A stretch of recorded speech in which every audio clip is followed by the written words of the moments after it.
Hi, hi, good morning. Today I have this Ford. It's a Ford Transit 300. It's 2018 Ford Transit. Okay.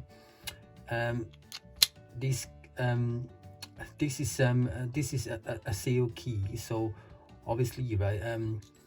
There's a battery in there, but this is a seal unit.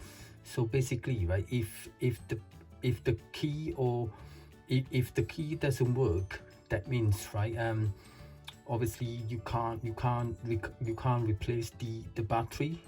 This key works like every time every time you turn you switch on the car, right, the coil in the lock, right, actually charging the battery through this connection here to charge the battery in there.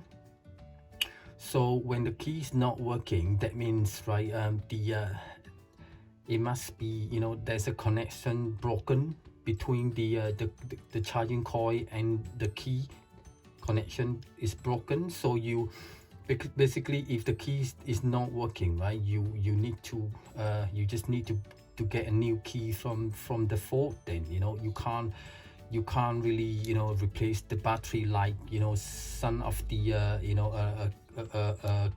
the key, like so hopefully you enjoy the video. Yeah, this is a Ford Transit 2018. Yeah. Okay, thank you so much for watching the video. Thank you.